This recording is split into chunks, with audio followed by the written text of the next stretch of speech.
नमस्कार। स्वागत है आप सभी का हमारे YouTube चैनल में। आज के अपने इस वीडियो में हम सभी देव उठनी एकादशी अर्थात देवोत्थान एकादशी की व्रत कथा सुनने जा रहे हैं।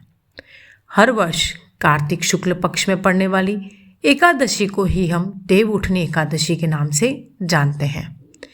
इस दिन भगवान नारायण 4 महीने की योग निद्रा से जागते हैं और पुनः सृष्टि का संचालन करते हैं।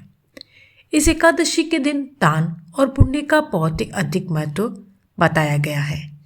देव उठनी एकादशी को देव प्रबोधिनी एकादशी, देवोत्थान एकादशी, कार्तिक शुक्ल एकादशी आदि नामों से भी जाना जाता है। देव उठनी एकादशी के दिन बहुत से जातक व्रत और उपवास करते हैं और इस दिन व्रत कथा को पढ़ते हैं या श्रवण करते हैं। तो आज हम भी आपको इस दिन पढ़ी जाने वाली या श्रवण की जाने वाली पौराणिक कथा के बारे में बताने जा रहे हैं। आइए कथा को प्रारंभ करते हैं। एक समय की बात है, एक नगर में एक राजा रहता था।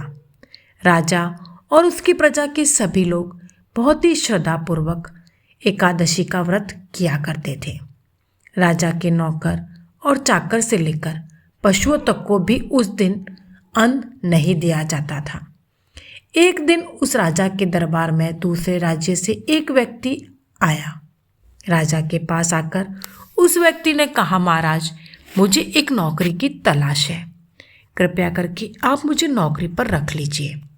राजा ने उसकी सारी बातें सुनकर कहा, तुम्हें नौकरी पर रख लेता हूँ, लेकिन मेरी एक शर्त है कि रोज तो तुम्हें भोजन के लिए सब कुछ मिलेगा, परंतु एकादशी के दिन खाने को अन्न नहीं मिलेगा। नौकरी पाने हेतु उस व्यक्ति ने तब तो हाँ कर दी, लेकिन जब एकादशी की तिथि आई और उसे फलाहार खाने को कहा गया तो उसने मना कर दिया।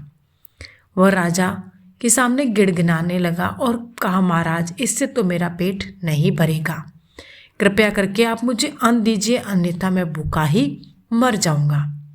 नौकर की यह बात सुनकर राजा ने उसे शर्त की बात याद दिलाई, लेकिन वह फिर भी नहीं माना और उसने अन्न की जिद को नहीं छोड़ा।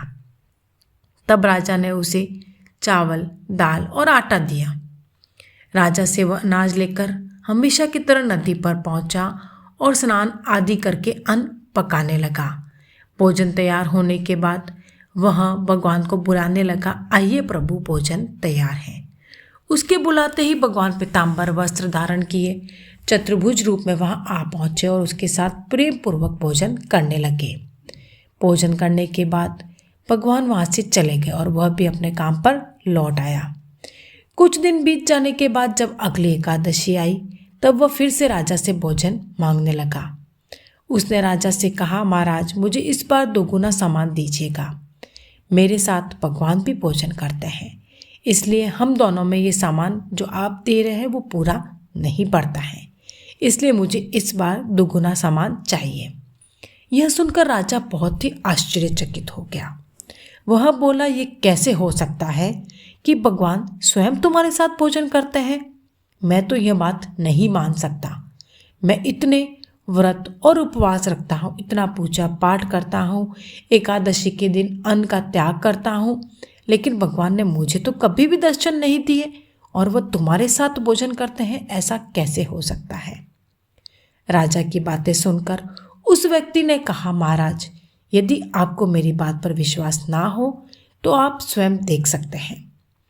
तब राजा ने यह योजना बनाई कि जब वह खाना बनाने के लिए, अन्न को पकाने के लिए नदी पर जाएगा, तब मैं एक पेड़ के पीछे छुपकर देखूंगा। जब वह नौकर उस नदी पर पहुंचा जहां वह अन्न पका रहा था, उसके बाद राजा भी उसके पीछे पीछे वहां आया और एक पेड़ के पीछे छिप गया और वहां बैठकर सब देखने लगा। उसने देखा कि उस व्यक्ति ने भोजन बनाकर भगवान को पुकारा कि आइए प्रभु, भोजन ग्रहण कीजिए, लेकिन भगवान तो आए नहीं। इतना बोलने पर भी जब भगवान वहां नहीं आए तो अंत में उसने कहा कि हे प्रभु, यदि आप आज नहीं आए तो मैं इस नदी में कूदकर अपने प्राण त्याग दूंगा। इतना कहने पर भी जब भगवान वहां प्रकट नहीं हुए तो वह प्राण त्यागने के उद्देश्य से नदी की तरफ बढ़ा। उसके प्राण त्यागने का दृढ़ इरादा जानकर भगवान शीघ्र ही वहाँ प्रकट हो गए और उसे ऐसा करने से रोक लिया। भगवान ने उसके साथ में बैठकर वहाँ भोजन किया और फिर वह अपने धाम को लौट गए। यह देखकर राजा की आंखें खुल गई और उन्होंने सोचा कि व्रत और उपवास का लाभ तब तक नहीं होता जब तक व्यक्ति का मन शुद्ध नहीं होता। यह देखने के बाद से वह भी मन से व्रत और उपवास करने लगे और अंत में मोक्ष धाम को प्राप्त हुए। तो यह थी देवउठनी एकादशी की व्रत कथा। यदि वीडियो पसंद आया हो तो वीडियो को लाइक, शेयर और सब्सक्राइब ज़रूर कीजिएगा। साथ ही साथ मैं आपको बता दूं कि यदि आज आप चैनल पर पहली बार आए तो चैनल की प्लेलिस्ट को भी एक बार ज़रूर विजिट कीजिएगा। आपको इसी तरह की अन्य बहुत सारी कथाएं मेरे इस चैनल पर मिलेगी जिनका आप श्रवण कर सकते हैं। जय श्री हरि, जय श्री कृष्ण।